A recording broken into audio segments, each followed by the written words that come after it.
राजस्थान के धूल भरे मैदानों में एक गांव और उस गांव में एक हवेली जिसे वक्त ने जैसे भुला ही दिया हो। लेकिन हर अमावस्या की रात जब अंधेरा अपने चरम पर होता है, वहां एक अकेली लौ खुद ब खुद जल उठती है। एक ऐसा दीपक जिसे किसी ने नहीं जलाया। ये एक ऐसा रहस्य है जिसने माधोपुर को 50 सालों से अपने साए में कैद कर रखा है। आज हम उसी रहस्य से पर्दा उठाएंगे। कहते हैं कुछ घर सिर्फ ईंट और पत्थर से नहीं बनते, उनकी दीवारों में कहानियां होती हैं, अधूरे वादे और एक अनहिंद इंतजार। ये बातें माधोपुर की उस ठाकुर हवेली के लिए शायद सबसे ज्यादा सच हैं। तो यही वो सवाल है जो हमें यहां तक ले आया है। इस वीरान हवेली में आखिर ऐसा कौन सा राज दफन है?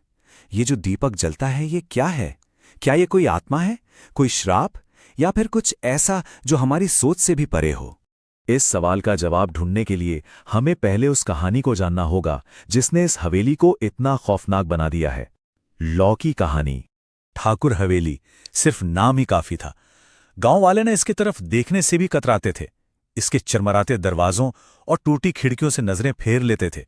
ये एक ऐसी जगह थी जहां की खामोशी भी कानों में शोर करती थी। और सोचिए, ये कोई एक हाथ बार की बात नहीं थी। ये तो जैसे घड़ी की सुइयों के साथ बंधी हुई थी। हर अमावस्या की रात बिना चूके उसी सबसे ऊंची खिड़की में एक अकेली लौ टिमटिमाने लगती थी। ना कोई हवा, ना कोई हाथ, बस रोशनी। यही वो पहेली थी जिसे कोई सुलझा नहीं पा रहा था। 50 साल तक ये राज माधोपुर की धूल भरी गलियों में दफन रहा। और फिर एक दिन सब बदल गया। एक अजनबी उस गांव में आया जो उन सवालों के जवाब ढूंढ रहा था जिन्हें पूछने की हिम्मत आज तक किसी में नहीं थी। उसका नाम था आरव, एक डॉक्यूमेंट्री फिल्म मेकर। वो उन लोगों में से था जो भूत प्रेत की कहानियों पर नहीं बल्कि सबूतों पर यकीन करते हैं। और वो इस भूतिया दिए के पीछे की सच्चाई को दुनिया के सामने लाने के लिए निकला था, चाहे कुछ भी हो जाए। एक गहरी सांस और आरव ने उन दरवाजों को खोल दिया जो शायद दशकों से बंद थे। हवेली के अंदर अब जांच शुरू हो चुकी थी। अंदर का माहौल ऐसा था जैसे वक्त वहीं पर जम गया हो। हर चीज पर गुजरे हुए जमाने की एक मोटी परत चढ़ी थी। हवा में धूल और उदासी की एक अजीब सी महक थी। ये घर नहीं था, ये यादों का, राजों का एक मकबरा था। और उसी धूल और वीरानी के बीच उसे कुछ मिला। पहला सुराग, एक धुंधली सी तस्वीर जिसमें एक औरत थी और उसके हाथ में एक दिया था और नीचे बस एक नाम खुदा हुआ था, गौरी।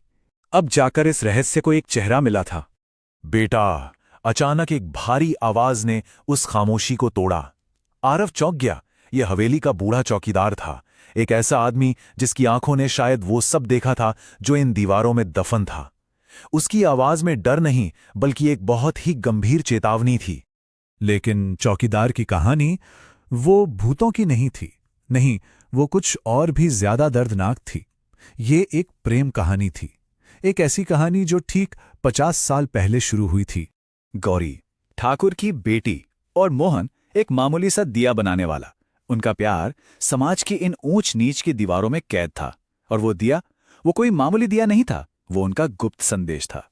उनकी उम्मीद की वो एक लौ जो हर रात अंधेरे में उनके प्यार की गवाही देती थी। एक वादा किया गया था, जब तक मैं लौट कर ना आऊं इस दिए को बुझने मत देना। और गौरी, उसने इंतजार किया।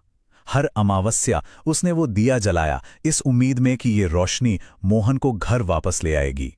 लेकिन वो कभी नहीं लौटा। रास्ते में ही डाकुओं ने उसका वादा अधूरा रह गया और गौरी, वो इस सदमे को बर्दाश्त नहीं कर पाई।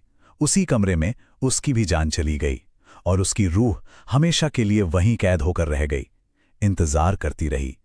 तो अब कहानी वापस आज की रात पर आती है। आरव, जो अब इस दर्दनाक सच्चाई को जान चुका था, एक फैसला करता है। वो रात वहीं रुकेगा। वो सामना करेगा उस भूत का जो असल में एक टूटे हुए दिल की रूह थी। अमावस्या की रात, हवा में एक अजीब सी खामोशी थी।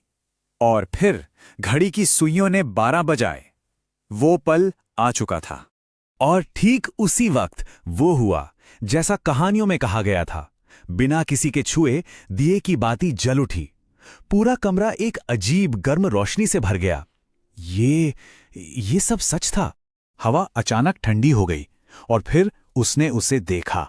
सफेद कपड़ों में एक धुंधला सा साया, और फिर एक आवाज जो जैसे हवा में ही घुल रही थी। क्या मोहन लौट आया? 50 साल वो आज भी इंतजार कर रही थी। ठीक उसी पल खिड़की से हवा का एक तेज झोंका आया और अपने साथ एक पुराना पीला पड़ चुका कागज उड़ा लाया। वो सीधा आरव के पैरों पर आकर गिरा। ये इस पहेली का आखिरी टुकड़ा था, मोहन के वो आखिरी शब्द जो कभी गौरी तक पहुंचे ही नहीं। खत में मोहन का प्यार हर लफ्ज से झलक रहा था। उसने गौरी से एक आखिरी गुजारिश की थी। उसने लिखा था, अगर मैं लौट ना पाऊं तो इस दिए को मेरी याद में आखिरी बार जला देना, ताकि तुम्हारी आत्मा को शांति मिल सके। और बस अब आरव के हाथों में वो चाबी थी जो 50 साल पुराने इस इंतजार के ताले को खोल सकती थी, गौरी को वो सुकून दे सकती थी जिसकी उसे तलाश थी।